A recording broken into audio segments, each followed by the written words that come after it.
My name is Verena Lasvigne, and I'm delighted to welcome you to the first edition of Spa and Wellness Talk by VLF Spa Consulting in 2022. Thank you so much for thank you so much for joining me today while exploring the aspects of wellness in spas. Spas have evolved so much over the last 2 decades globally, and the word wellness has gained so much more on importance. Our guests have been able to travel to wellness destinations, and it seems that reserving a massage just doesn't necessarily mean anymore to get a wellness experience. Also, Forbes Travel Guide has integrated wellness standards in the last couple of years, which speaks clearly for itself. Therefore, I have invited for today's session an expert from the field, Benjamin Donat. Ben has been managing luxurious spas since 2010 and has worked in several Forbes 4 and 5-star spas.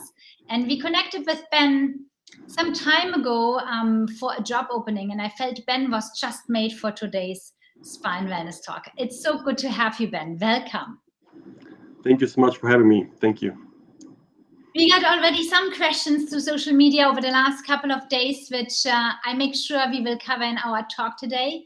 But you are still very welcome to put your questions into the chat. We've got 30 minutes, and I will do our best to get your answers to all of your questions that may come up. Spa, wellness, somehow it feels these words belong together.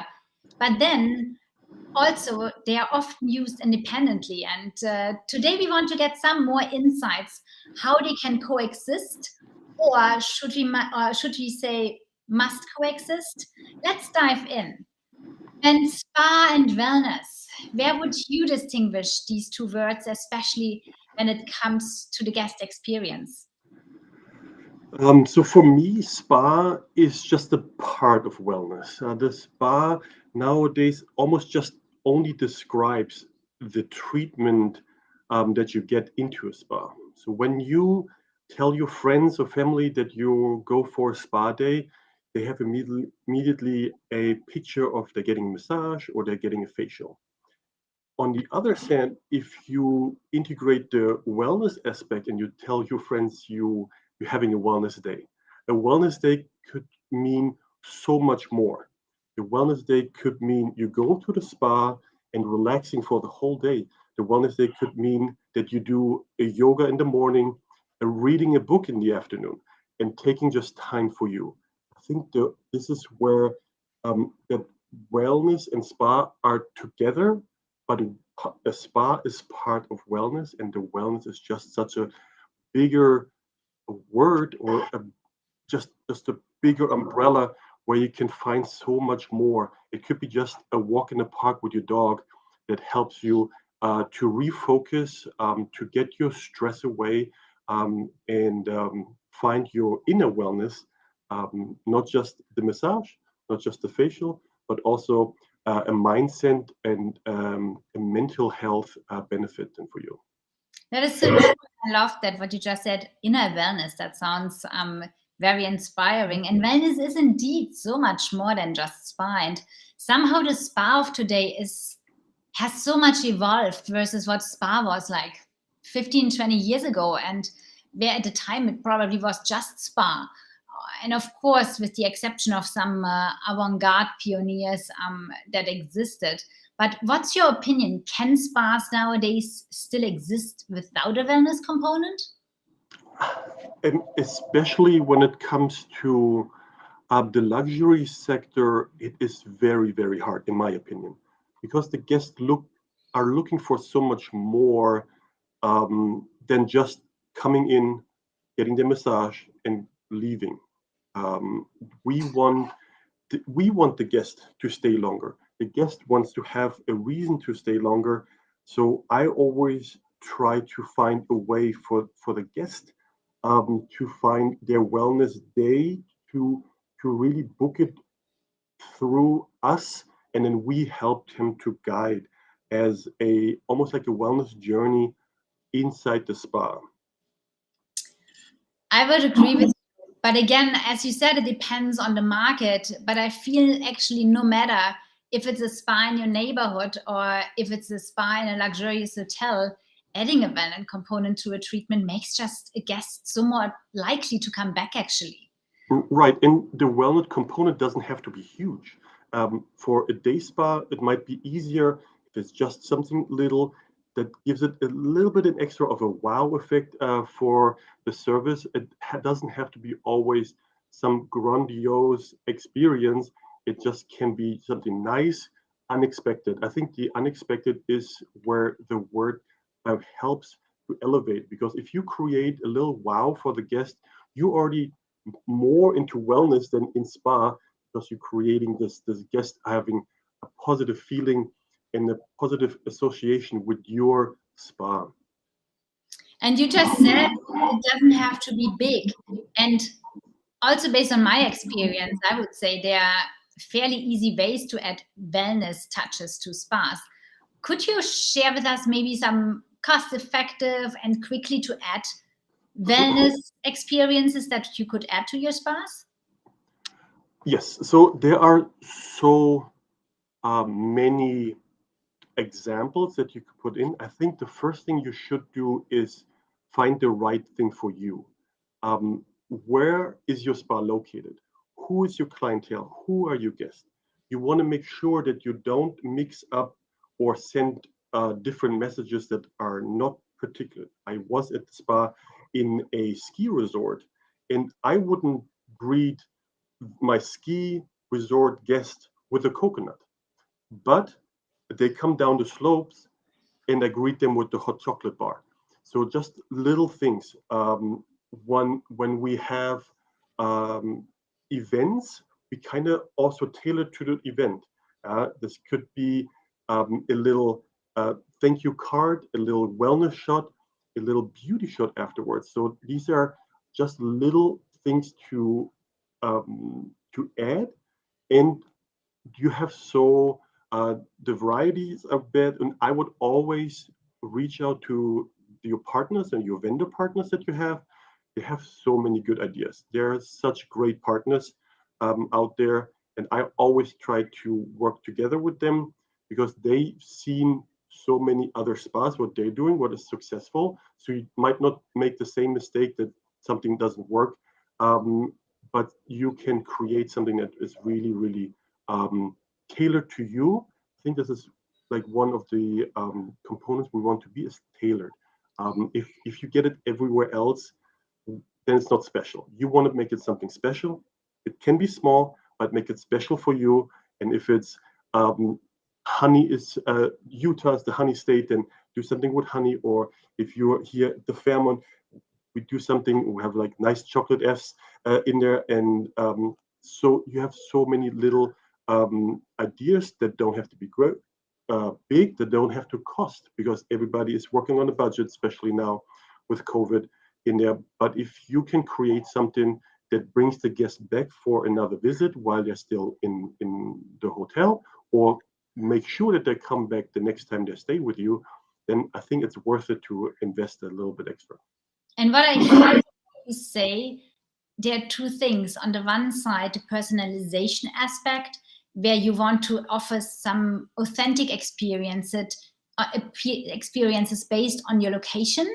And on the other hand, I love that aspect of pre and post treatment, which means that wellness for you is happening not necessarily only during the 60-minute or 90-minute treatment, but it's happening around that in that pre and post time of a guest in a spa, which completes ultimately the spa journey, I would say. Do I see that right?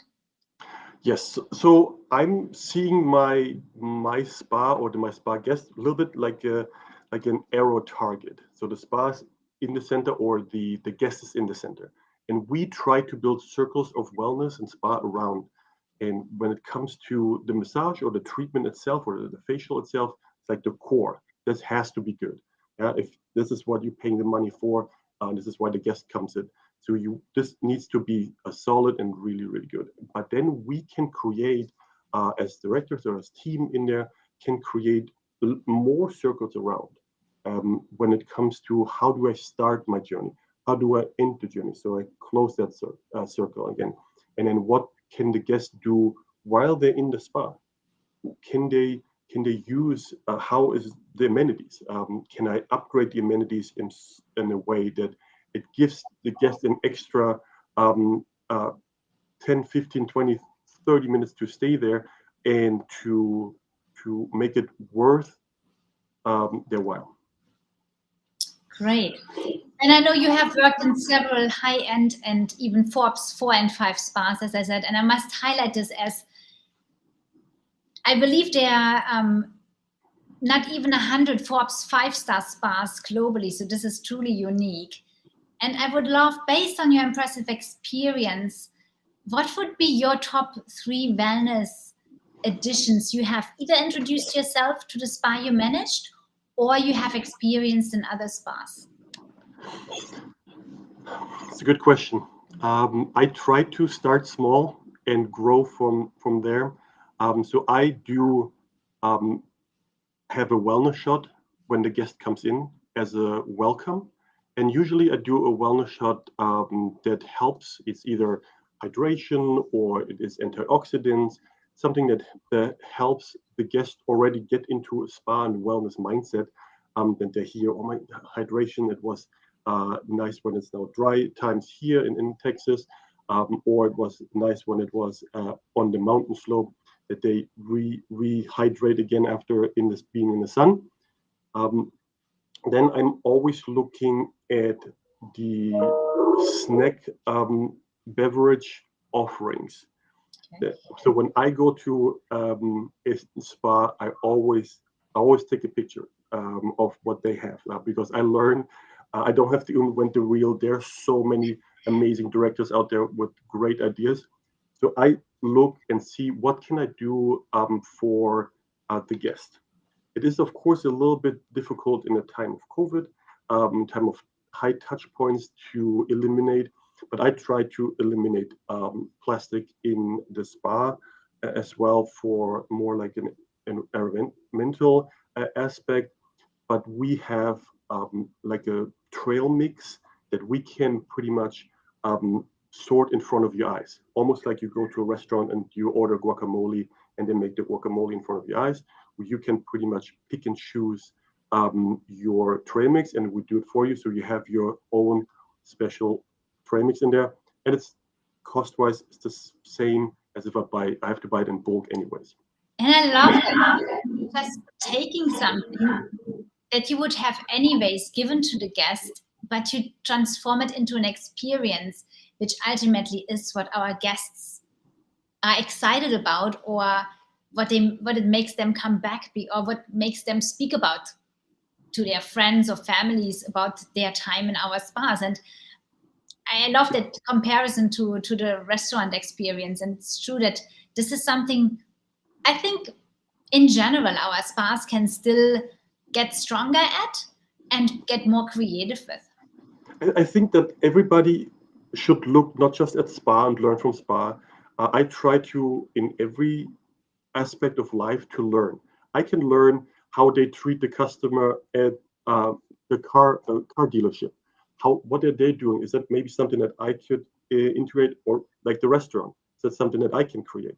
We do then at the end when after the service, we create a beauty shot as well to kind of round it up, and it gives an extra vitamin C, hyaluronic acid in there. So you have also another benefits in there. So, but learning from other aspects of life, how they do it, small business, big corporations, it's so much easier, and then you just adapt it a little bit to your needs. So much easier than just trying it all yourself on your own at the beginning and making the mistakes and see and learn from others. Wonderful. And I just can't imagine myself living such of the experiences and that you just described, but I totally get where you're coming from when you say that you take a lot of pictures when you go somewhere else. And it is true. I will never forget, I was at one point in a mediocre spa, or like in a spa that was not standing necessarily out, but there was a lady coming around in the locker rooms, handing over warm shoulder wraps. And I took that idea with me home and just added it, or like elevated it to a level that made sense for our spa. So sometimes you can find, no matter what spa you go to, ideas that you just then need to, with your creativity, adapt to your needs or your operation so that it makes sense. Yeah, but look at that. You probably don't remember how good or bad the massage was, but Correct. after years and years and years, but you do remember the warm shoulder pad. So And I tell you, this is at least was in 2011 or 12. so 10 years ago, so you're still having positive connection to that spa for one thing, and this is also nothing that is expensive. Yeah, we do warm shoulder pads in our nail appointments. So lots having that in there and doing it now as normal. So you have to find something that maybe is not the norm anymore. You just have to do a little bit something different. Great. Now, being in 2022, technology is all present. And I feel that also in spas, we have that more and more. I mean, you see it at expos and you can read about this trend in spa magazines. Technology is just more present than ever, also in the spa and wellness industry. Have you come across some exciting devices, Ben, that enhance wellness? And I would also be curious to know on how you feel therapists are reacting actually to this trend. So that is the very nice part of going to like spa shows where you can talk to vendors, where you can touch lots of technology. You just have to try out. It's so hard to see it on a PDF or you get it in an email.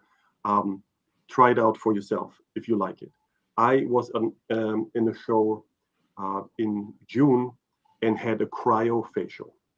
And I was like, cryo, everybody is now cryo chambers again a little bit, and a cryofacial, something new.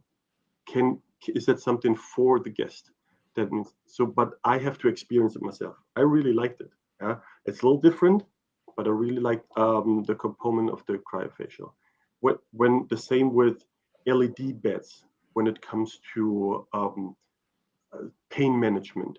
For me, it is a very, very nice component, maybe even in a fitness center, in a gym, to generate revenue in maybe in a dead space that doesn't usually generate that revenue in there. When it comes to technology, like say cryofacial or massage component like percussion therapy, Hypervolt, Theragun, I would always work with my staff and you see, are they interested in that? If they're not interested and you buy a $20,000 machine and you push it on your service providers to upsell or sell it, it's so hard and it will not work. And all of a sudden, you had to make your budget and you have to critique why you bought the machine, but you don't have any ROI. Excuse me, in there. So you want to make sure that your staff is on board. Not so for me, I usually test it out on a show, but then also bring it in to have my staff test it.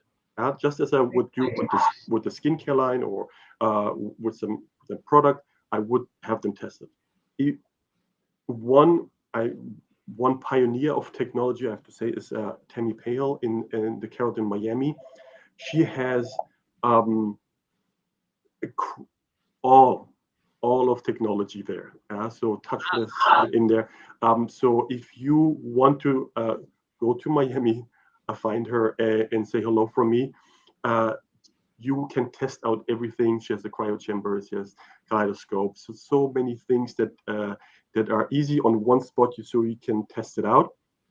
But for me, is what we have in the spa here is the Theragun, because it helps to lengthens the career of my staff, especially when they do deep tissue massages. They can use the percussion therapy to not work with their wrists so much, to have it a little bit easier.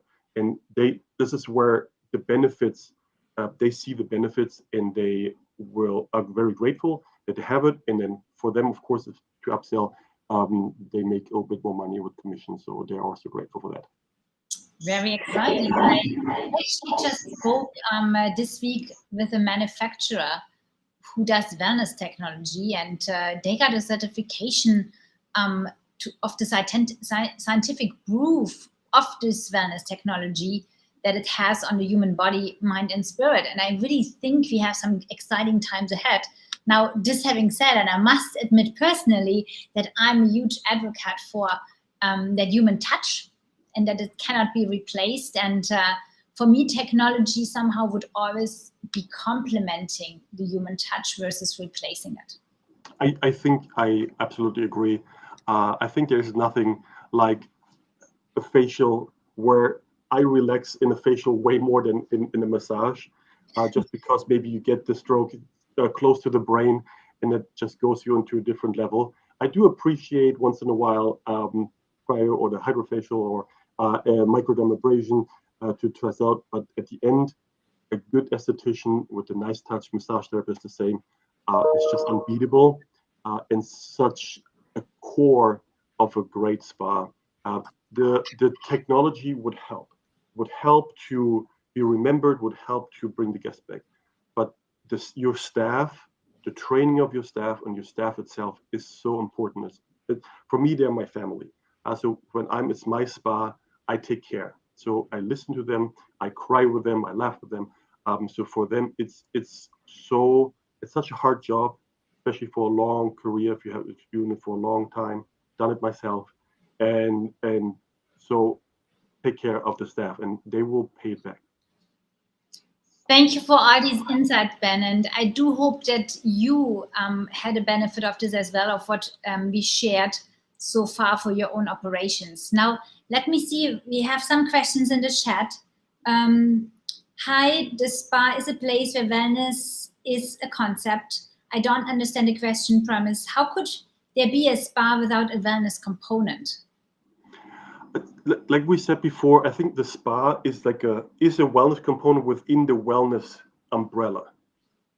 So the spa itself, when you have like strict day spas where you go in for a massage and go out, you have the wellness aspect of the massage itself, but you might be missing out of some that is building around when it comes to engaging with the guest guidance and possibilities to engage with your guest to further have a conversation with the guest, helping them out when it comes to in a bigger settings. Then you can offer maybe yoga class, a fitness class, a nutrition class.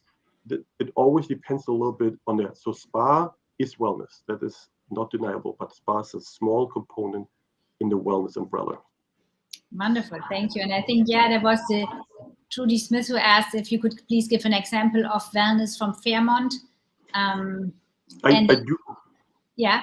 I can add a little bit. So, Ms. Trudy, we do also will incorporate little Zen gardens in the lounges, because for the Forbes travel guide, you need wellness calming activities, but you also don't want high touch points. So we have those.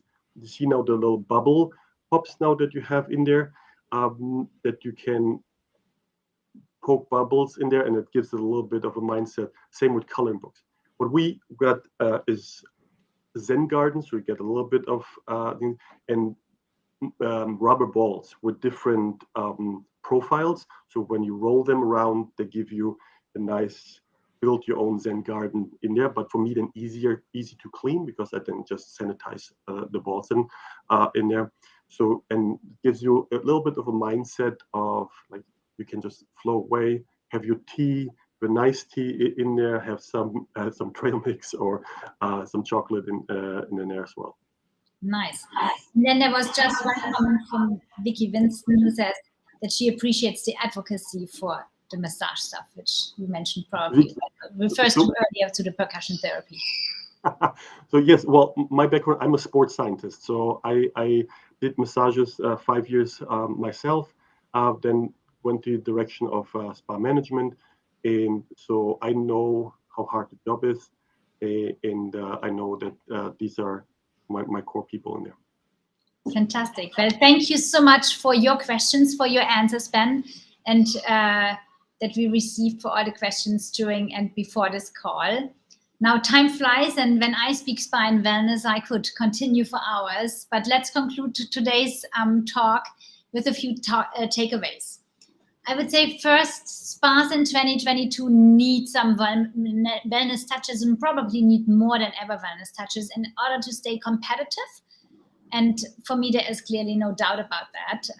Second, I would say wellness experiences, as you said earlier, don't have to be expensive and big, but with creativity, you can have a meaningful addition to your programming.